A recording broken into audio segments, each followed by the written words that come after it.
Welcome to the Mindful Healers podcast with Dr. Jessie Mahoney. And Dr. Ni-Cheng Liang.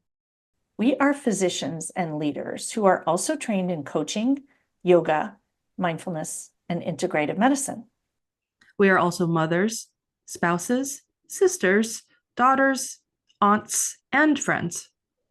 In this podcast, we share candid, heart-centered, loving, science-based, thoughtful, and often fun conversations about the challenges life throws at us. With our collective experience of over 30 years in physician and personal wellness, we reflect and offer pearls of wisdom for navigating life's challenges with more ease. From parenting, marriages, money scarcity, cancer survivorship, uncertainty, challenges in practicing medicine, we cover it all. We invite you to refresh your perspective and empower yourself with mindset, mindfulness, and other well-being tools that actually work. A quick reminder that nothing in our podcast is medical advice. Today's episode is called The Business Skills Every Physician Needs for a Fulfilling and Sustainable Practice.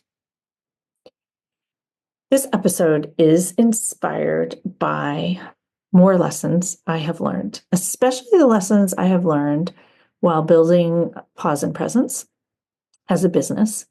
And these are lessons that I never learned in medical school. In fact, I was told that business and marketing was not my job and I should leave it to others.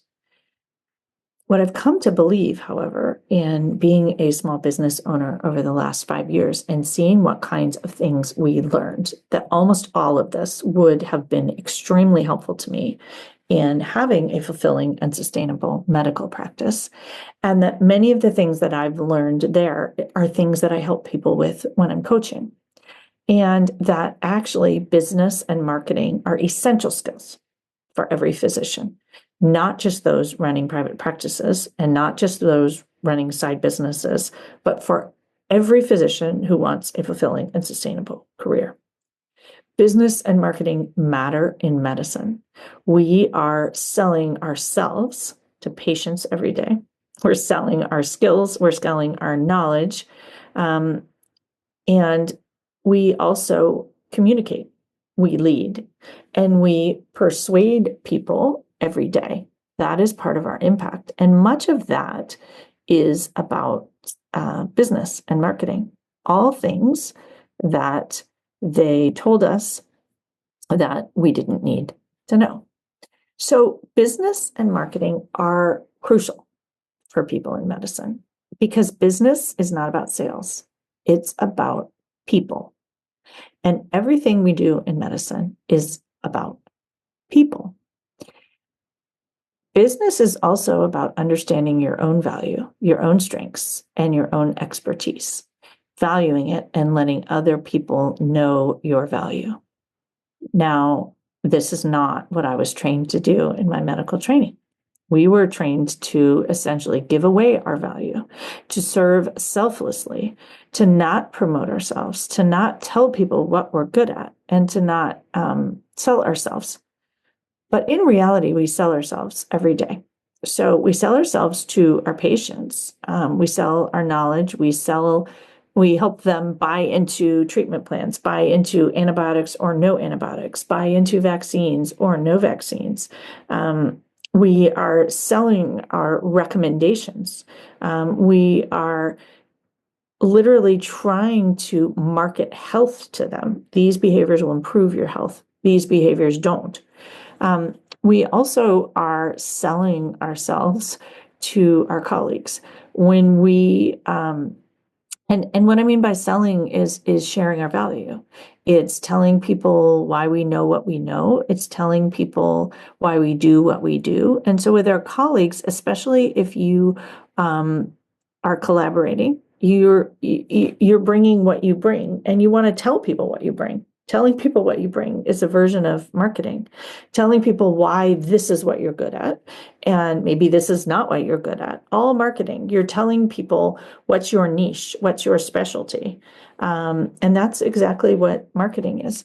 We also very often have to advocate for our passions or our special interests or our projects. And most of us are not good at that. And yet that's marketing. If you want to have a specialty in autism or ADHD or depression, or I used to love newborns, like if I marketed the fact that I loved newborns, I would have had more of a newborn practice and less of an adolescent practice, for example, or whatever it might be. Some people don't like newborns and they really love adolescents. And really, we market ourselves to our patients in what we write about ourselves. But we also market ourselves to our colleagues when we talk about what we love and what we like and what cases excite us and we're passionate about. We also market ourselves to our chiefs and our chairs. And in fact, when we have to write promotion packets, that is by definition marketing. We also have to market ourselves to our organizations for getting paid. We have to market ourselves to get raises. And especially as women, we don't do this. We're just like, oh, whatever is fine. I don't want to advocate. Well, if you don't tell people what you're good at, they may or may not know. We expect them just to see. But if you're selling something, you don't expect someone to know all about what you do and why you're amazing. You actually have to explain why you're good at what you do, what value you bring. And that is something that we need to do in medicine on our teams, not in an icky way. I'm not advocating icky marketing.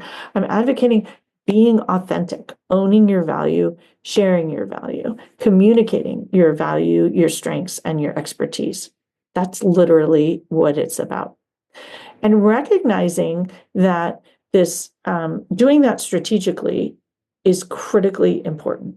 And it's critically important to us, to our careers.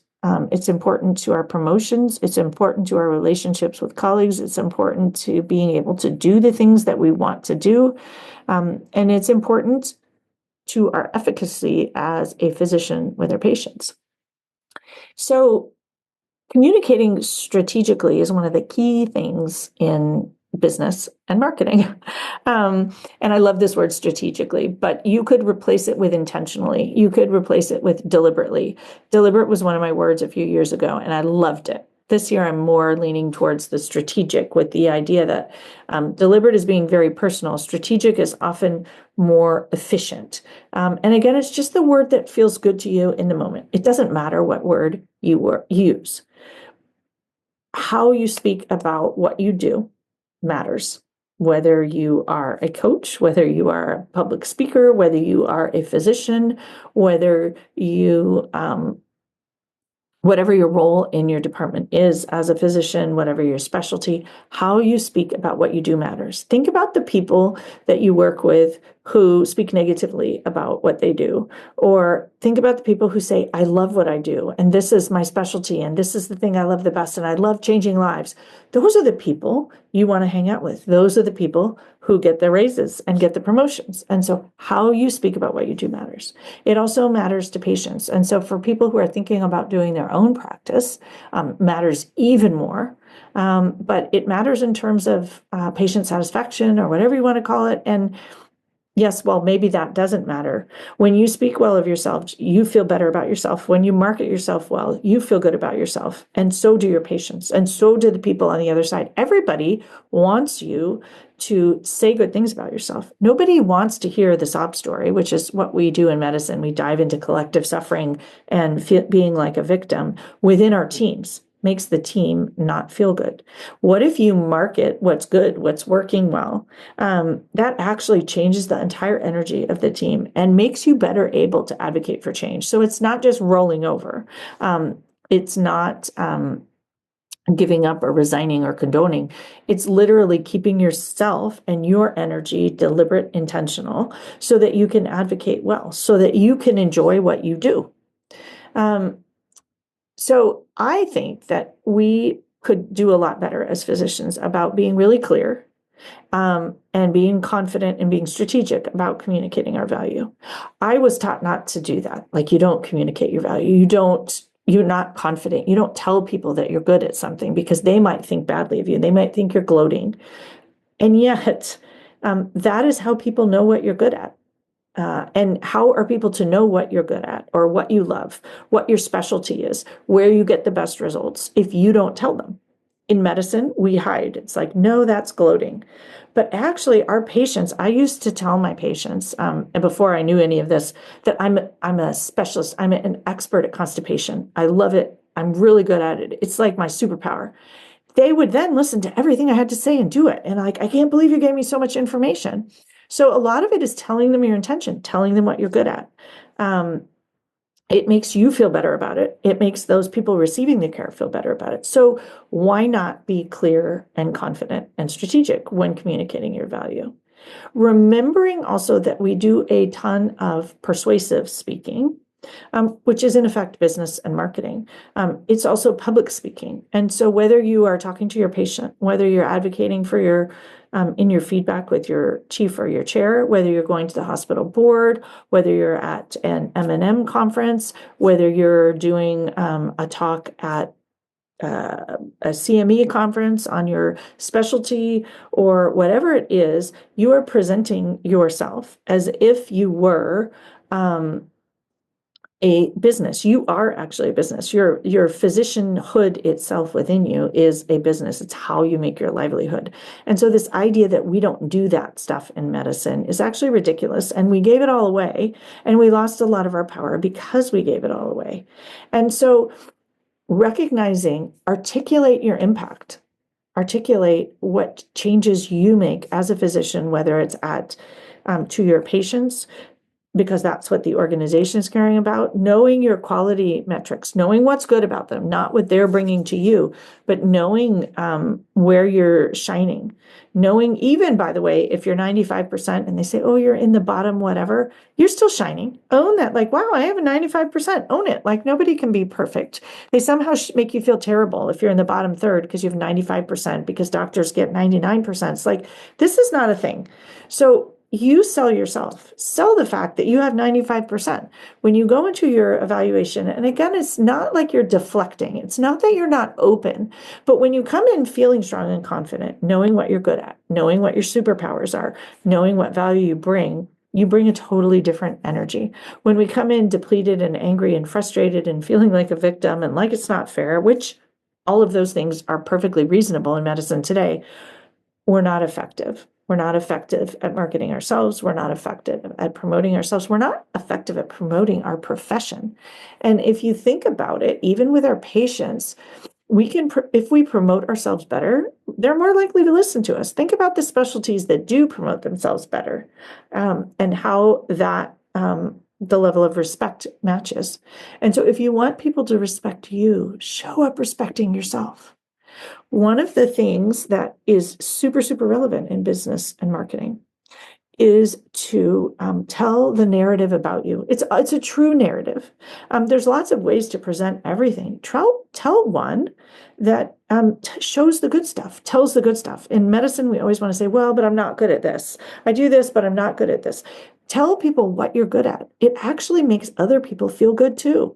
They want to know what you're good at. They want to know what's going well. And so I'm like, tell a story that makes everybody feel good. That's what marketing is. And imagine if we did that in medicine. Imagine if you said, this antibiotic is most likely to work. And, let's start there. Instead of like, well, if it doesn't work this, if it doesn't work this, you can just say, feel free to let me know if it's, things are better. You can just tell the more positive story.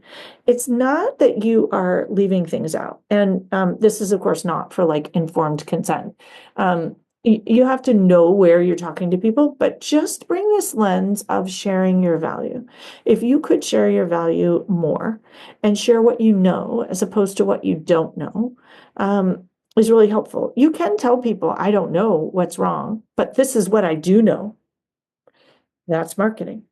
So thinking about it in that way is really, really helpful. And what I'll say is that a lot of marketing is strategic communication. It's mindful communication. It's listening to see what the people who are there with you need, want. How are they suffering? How are they struggling? What is it that you can provide that will help them? Sounds a lot like medicine, doesn't it? And so it's actually one of the reasons that a lot of what I do as a coach is get CME, because these things that apply to us also help make us better doctors. They make us better advocates for our patients. They get us more compliance. Compliance is sales, literally.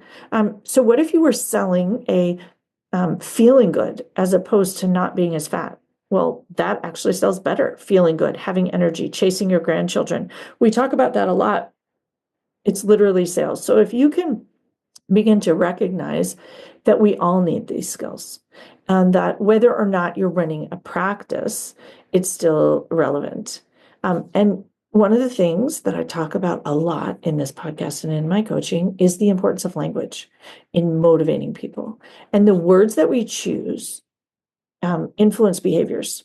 And they influence behaviors whether you're running a business and you're trying to get people, to sign up for a retreat. That's a behavior.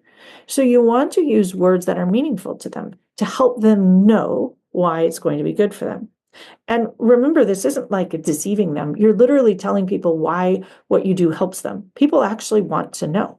The same thing with your patients. The words that you choose influence their decision. It's like motivational interviewing, right? Same idea. The words that you use, the energy you bring to a meeting influences your team and whether they're going to engage and be on board or whether they're not. This is why having healthy colleagues is so important.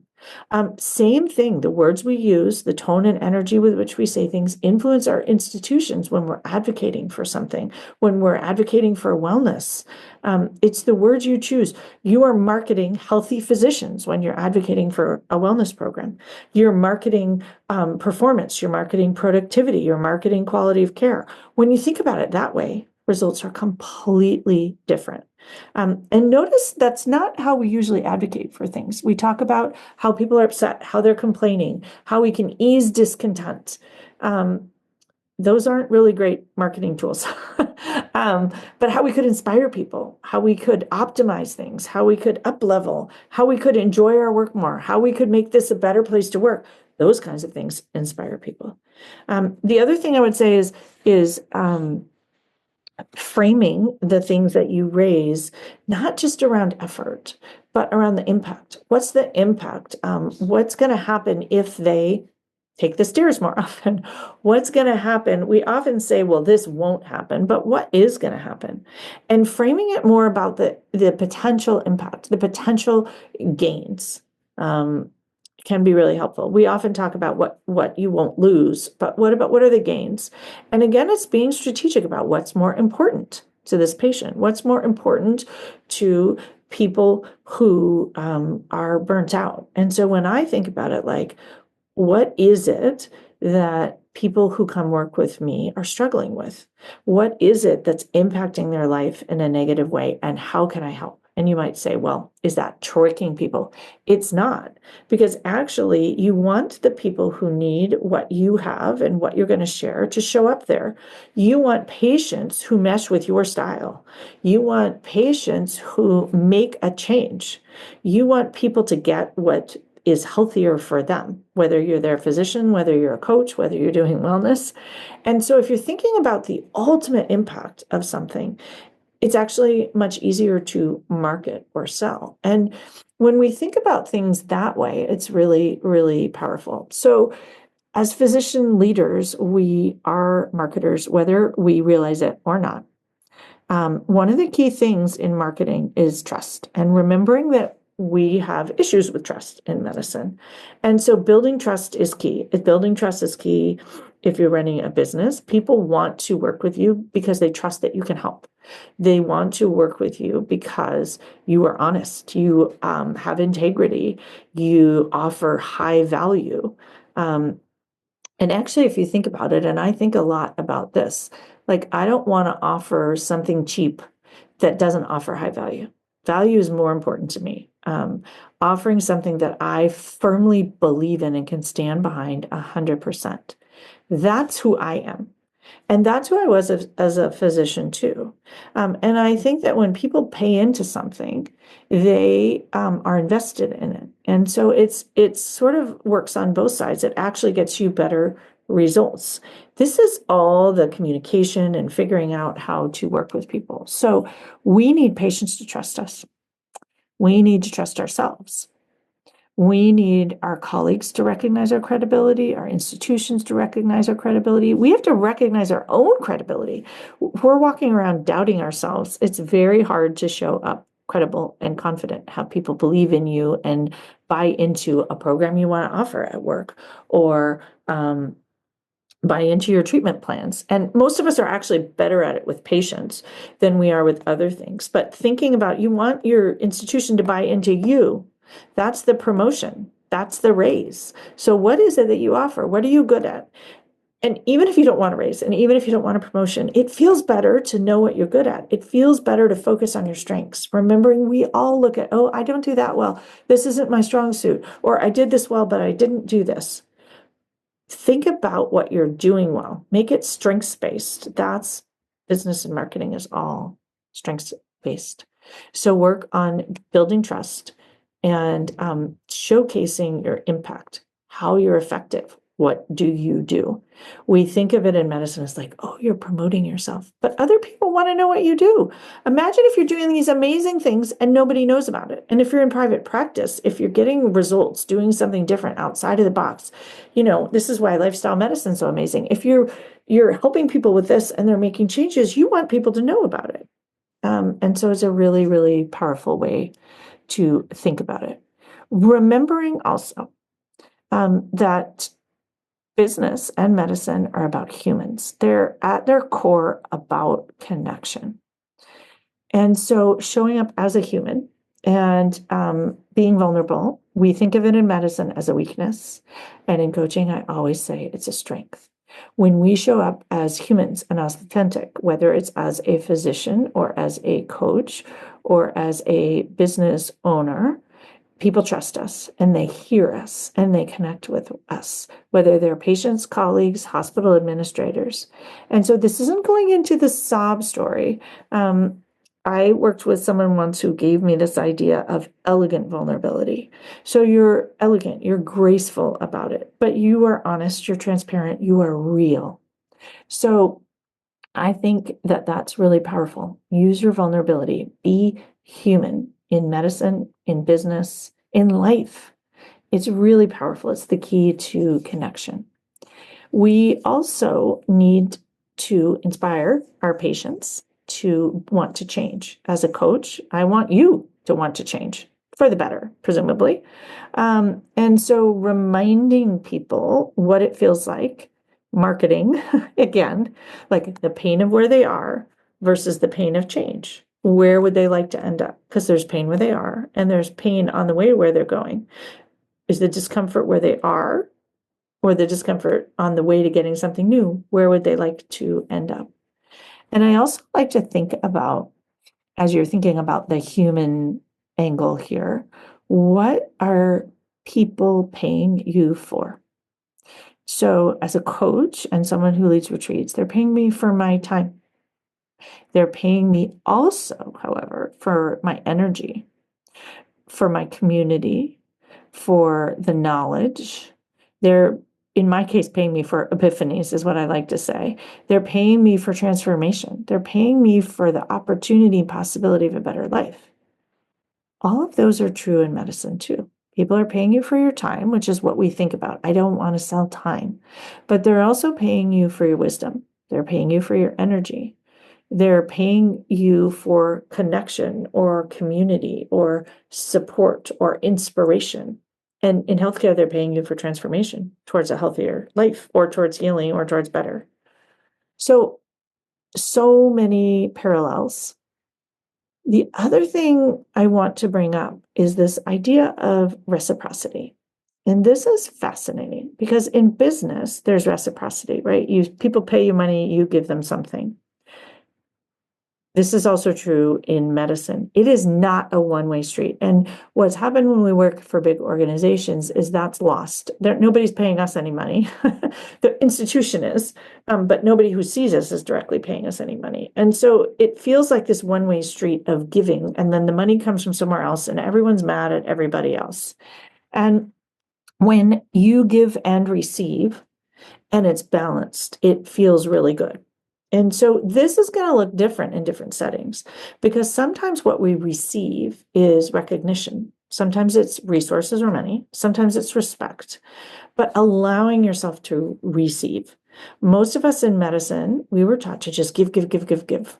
And we overgive. And I actually overgive all the time. And so choosing when you want to give and practice receiving. So we overgive, and then we are resentful and bitter and depleted, and we wonder why. And so then we start to look for whose fault it is. And that one, I would say, part of it is you not allowing the reciprocity. And so I find that once I've leaned into this reciprocity and an exchange of value going both ways, I actually see all kinds of value going both ways. The connection between a physician and patient goes both ways. We get value, they get value. The time we're spending time together, that feels really good to other people. And so just recognizing this true reciprocity. Our patients, when they recognize us, when they bring us a card, when they tell us how much they respect us and they love seeing us, it feels amazing. Let it in. Don't just say it's no problem. That's actually part of the exchange of value. And in medicine, we were taught like, no, it's a one-way exchange of value. And it's part of why we are not enjoying the business of practicing medicine anymore. And the other thing I would say is think about the value that you bring. And the value that you bring, no matter what you're doing, the value that I bring is highly dependent on how healthy I am and whether I have taken adequate care of myself, whether I'm whole, whether I am present, whether I am authentic and real and human. And the more that I bring those things to my work, the more value I offer. I believe that's also true in medicine. And many of us are like, I've got to keep this facade. Again, it doesn't mean you throw your whole life out there, but that human connection, that reciprocity, and leaning into our humanity and what we can bring changes things. And it changes the value we offer. And then we want people to not think it's no problem what we offer. We want them to recognize the value we bring. That is how businesses function. And that is, imagine if your patients recognized the value that you brought. And sometimes you got to tell them the value that you bring. Sometimes we do this. It's right. I spent all this time reviewing your chart. That's a little bit of the value we bring. But think about the value you bring. Share that with them. Let them know that you've studied for years and years, that this is your specialty, that whatever it is, I've done a whole fellowship in this topic. They feel happier. They're happy to know about the value. And it's the same thing here. I very often share with all of you the value that I bring. We share with you in the podcast, Ni Cheng and I, the value that this podcast brings and how it's going to help you. We talk at the outset about what you're going to learn, what our intention is, what the takeaways are. It's telling you what to pay attention to, and it's reminding you of the value. It actually helps you get more out of it. It's a learning tool. It's a brain strategy. It's part of what we do in coaching. It's part of why we set intentions, but it's really cool. And this is sort of like positive psychology, brain science, and something that we didn't learn in medicine. And we do learn it in business. They use different language. This is my lens on that language. I don't do a lot of business recommendations as they are. I take what I learn about business and weave mindfulness into it, and weave what I know about coaching into it, and weave what I know about physicians into it for myself, because I have all those same tendencies that I talk about all the time. And then that creates what's truly authentic. And I will say that if you treat yourself as a human, as a business, someone who is connecting with people, the connection being important and the people being important and the human side of it being important, you will very likely enjoy your job more and you will sell yourself better to your patients, to your colleagues, to your teams, and even to yourself. Why not tell a story about yourself that's not of someone who's failing and doesn't have it together? Tell the story of all the experience you have, all the things you bring, because you're amazing and you bring it. Lean into it. In medicine, we just write it all off. Well, but I haven't done this thing. Remember all the training you did to get here, all the years. If you struggle with imposter syndrome and self-doubt, which many people do in both business and medicine, Lean into your strengths, lean into your experience, lean into your wisdom, lean into your training, all of it. Why not? We often just sort of write it off as like, everybody went to med school, everybody did this, but your patients didn't. In my case, thinking about all the years I spent being a physician leader myself, it's entirely relevant to what I do now. Think about all the years I spent in wellness, entirely relevant, informs what I do. Thinking about all the coach trainings I've done, many, inform what I do. Thinking about yoga and mindfulness, it informs what I do. Thinking about being a mom and a wife and a daughter of aging parents, all of that informs what I do. Thinking about all of my fascination with nutrition and healthy eating and farming and my own experience with forest bathing and sound healing, all of that informs what I do. It's helpful for me to recognize it, to own, wow, I'm resourced. Wow, I'm knowledgeable. Wow, I have a lot of training. It's part of what we do when we're quote unquote marketing ourselves. But it helps me show up in the best way. It helps me lean into what I know. It helps me show up calm and grounded and in a place where I'm more capable of dropping in and sharing all of those things within me. Same thing is true as a physician. When you're sitting there worrying if you don't know and somebody might not know and you might get discovered and you might get in trouble and you're leaning into all that you don't know, we don't have access to our higher, wiser brain. We're not as good a doctor. We're not as good a coach. And so it's the opposite of what we were taught. We were taught to be hypervigilant and worry about what you don't know. And I'm going to offer the opposite. Remind yourself of what you do know and show up as the best version of you, as if you were marketing yourself. Your job will feel better. And I think many of us hear that word marketing. And even when I say it now, I'm like, ooh, I don't want to market myself. That sounds terrible. Why should I have to do that? People should just trust me. Change the language. I would like to say you want people to believe in you. You want people to trust you. You want people to know that what you're sharing with them is true, well-researched information. So use whatever language feels good to you. But I encourage you to take a little time and lean into what can you learn from these other disciplines? How is it relevant? And maybe even changing if you're like me, aversion to this idea of business and marketing, and it's stressful, and this idea that, oh, maybe it's telling people things that aren't true. You can do it authentically and real, and it's very often just telling people things that are true, telling them what you're good at, why you're good at it, because you want people to benefit from what you have. You want people to benefit from your knowledge. You want people to learn from you the things that you have to teach. And so thinking about it that way is a different flip than at least I was trained, and I imagine many of you. So I encourage you all to embrace business marketing and sort of leadership training as physicians. As physicians, we're all leaders. And so it doesn't have to be in this formal way of you do this and you get X.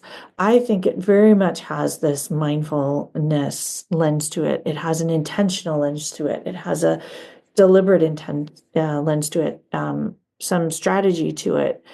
It's using all your resources. It's presenting yourself, presenting the best version of yourself. It's often, we know that when you go to a certain event, you wear a fancy dress. That's because that's what people associate with that. And so that's showing up as your best version when you show up at a wedding, for example. And so just thinking about this, how do you want to show up? And it's not always what you wear, but how you feel inside. What tone and energy do you want to bring to your practice? Do you want to bring to your business? And I encourage you to let it be entirely authentic. This doesn't mean be the happy Pollyanna, cheerful person. That's actually, people can smell it a mile away if that's not you. And so be real, be human. You don't have to be messy or vomiting out your vulnerability, but show elegant vulnerability. If that idea resonates with you. Graceful vulnerability, I often talk about. So be proud of what you're good at. So as physicians, we're not just healers. We are leaders, we're marketers, we're business people. Even many of us say, oh, I went into medicine because I don't want to do business. You're doing business. And no matter what you're negotiating your contracts, you're negotiating patient compliance, you're negotiating schedules, you're shaping institutional policies, you might be guiding patients through decisions. You use these skills every day. So potentially, think about it. And it's one of the things in my mind that coaching really helps with, because coaching is all about strategic. It's showing up optimally for yourself. It's doing things efficiently. It's improving your performance and productivity. It's all about that. You can put it in that language. You can put it in, helping you be better at your job. All of that is all about business and marketing. So thinking about it, and it doesn't mean that you toss the heart of medicine. I would actually say love would learn this stuff. And it's actually embracing medicine and embracing the heart of medicine, because when we're thinking about things in this light, we are actually better able to serve. We have more to offer. We're better able to connect, and our impact is actually much greater. And so lean into it. And I like to lean into it as love would learn all of this stuff. It's actually heart-centered. And I think that's the point, is you're not just checking boxes. Oh, I'm supposed to say this. You have to come up with the heart-centered, authentic way. Think about the kinds of people you like to buy things from, the kinds of places you like to go. They see you, they pay attention to you, and they're coming from the heart. They're authentic. They're not a bunch of schmoozers. And so be that person, and recognize that our ability to communicate well and our ability to lead change and go along with change as physicians is paramount. And when we can learn tools for those things, which is pretty much coaching in a nutshell, and I'm not really trying to sell coaching here. It's funny because I was not really thinking about it even in that light, but that's what it helps you do. And it doesn't have to be business coaching per se. I think just shifting your lens of awareness on this might make the biggest difference of all.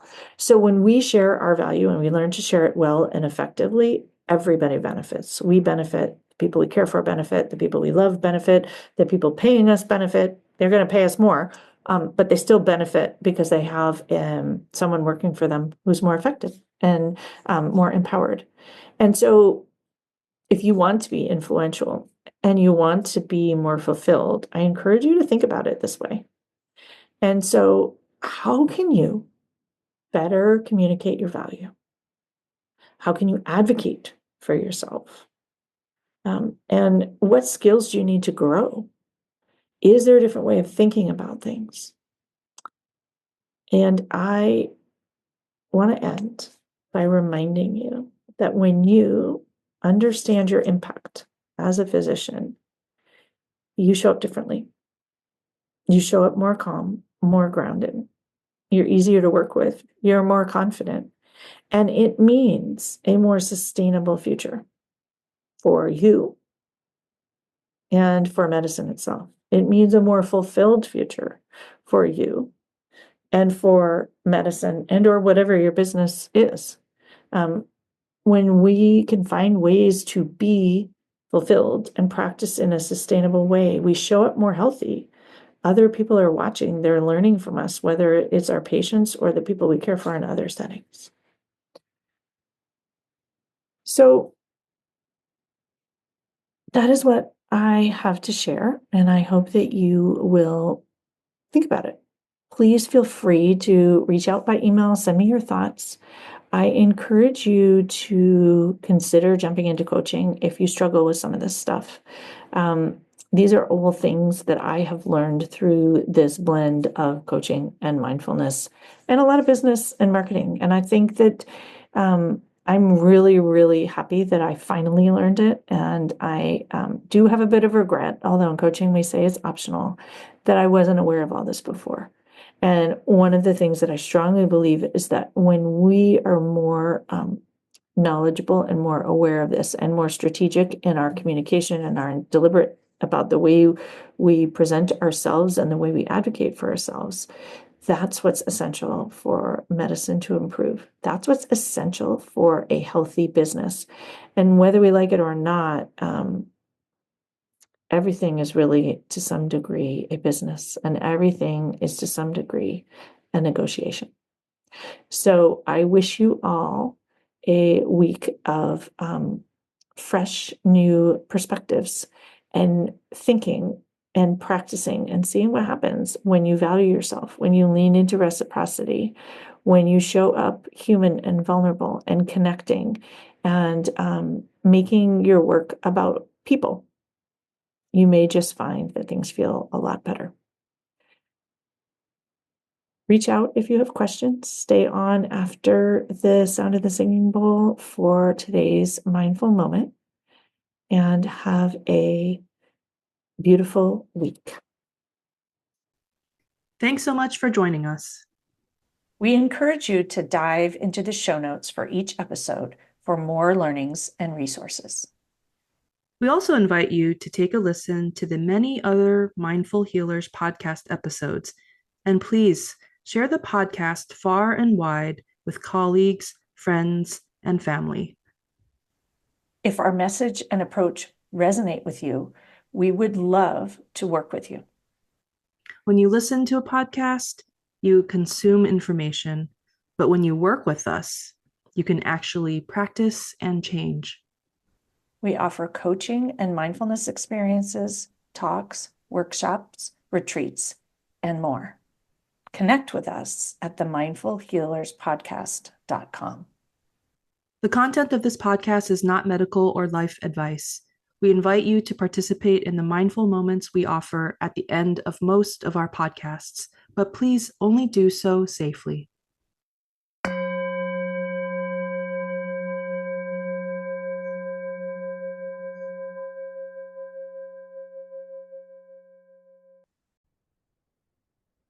Welcome to today's mindful moment.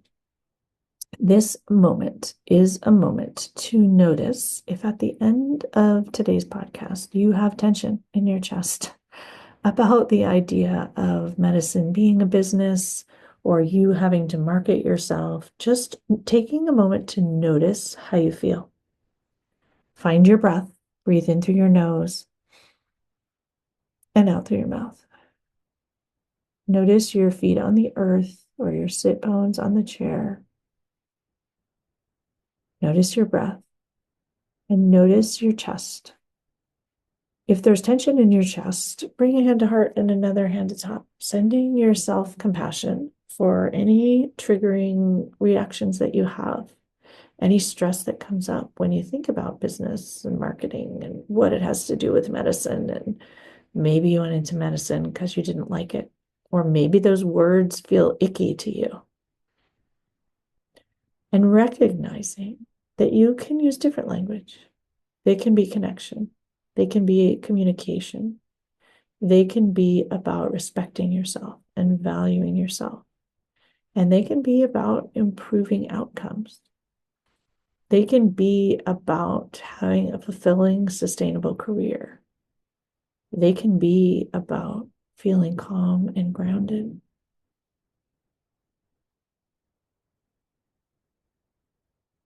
Notice how all that sits. Come back to your breath. Let it out. Breathe in and notice your chest rise. Let it fall on the exhale. Pause for a moment, sending yourself compassion for this journey ahead of maybe seeing things from a slightly different perspective.